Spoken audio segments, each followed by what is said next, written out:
पितरों की छाया होती है, घर के बुजुर्गों की, घर के पूर्वजों की छाया होती है, ध्यान देना, वही व्रत श्रेष्ठता से कर पाती है। व्रत की श्रेष्ठता उसमें अपने आप आ जाती है। अगर उसके साथ में अगर पितरों की कृपा है, तो पूर्वजों का अगर आशीर्वाद है, तो व्रत वो अच्छे से कर सकेगी।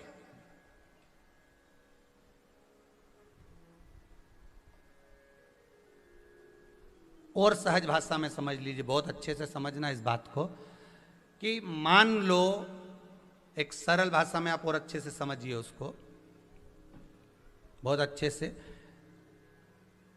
कि जिस व्रत के दिन आपका उपवास है, सोमवार का, मंगलवार का, बुधवार का, गुरुवार का, तीज का, चतुर्थी का, पंचमी का, छठ का, किसी का भी अगर आपका व्रत है, और उस व्रत वाले दिन यदि आपको क्रोध आ रहा है, व्रत वाले दिन अगर आपकी प्रवृत्ति चिड़चिड़ी हो रही है, क्रोध आ रहा है, अपशब्द निकल रहे हैं, रोना आ रहा है, क्रोध आ रहा है, बहुत सारी परेशानी उसी दिन तुम्हारे सामने आ रही है, समझ लेना कि तुम्हारे घर के पितृ भूखे जरूर है, अन्न भाग मांग रहे हैं।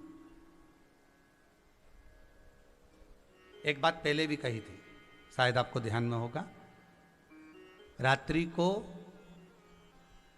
सोने के बाद, विश्राम के बाद, एक बार कहा था, आप लोगों को याद होगा, कि सोने के बाद में 2 घंटे के अंदर अगर आपकी नींद खुलती है, और खुलने के बाद यदि आपको भूख लग रही है, प्यास लग रही है, तो समझ लेना कि आपके पितर, आपके पूर्वज भूखे हैं, अन्न का भाग मांग रहे हैं, पानी पीने को मांग रहे हैं।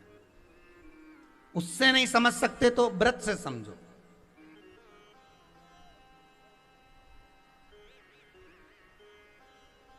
व्रत से समझ लो।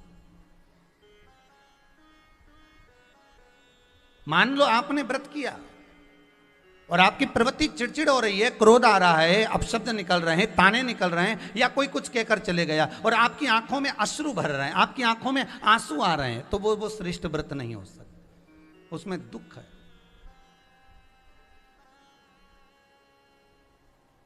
पुष्प ताजा है तो आप भगवान को दोगे, सही है कि गलत है?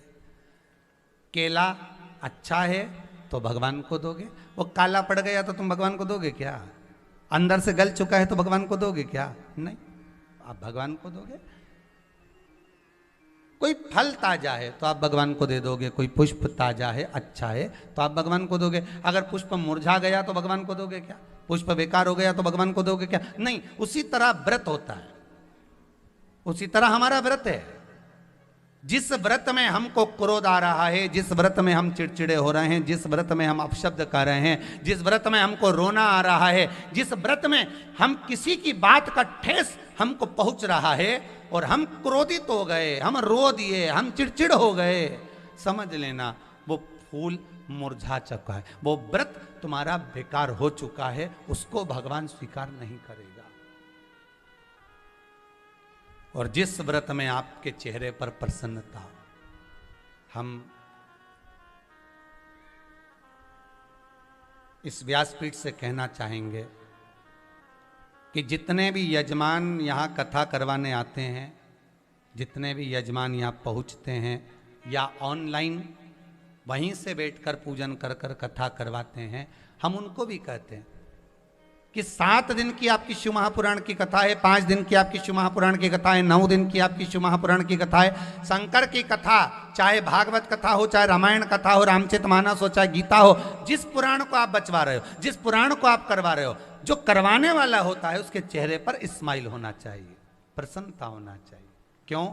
क्योंकि इस पुराण को आप अकेले नहीं सुन रहे, इस पुराण को आपके पितृलोक में विराजमान पितृ पूर्वज भी श्रवण कर रहे हैं। जितनी आपकी चेहरे पर प्रसन्नता होगी उतनी आपके पूर्वज भर भर कर आशीर्वाद देंगे। 7 दिन तक, जब तक आप कथा का रसस्वादन कर रहे हो, कथा श्रवण कर रहे हो, 7 दिन तक आपके चेहरे पर अगर प्रसन्नता है तो पूर्वजों का आशीर्वाद आप पर बना हुआ है।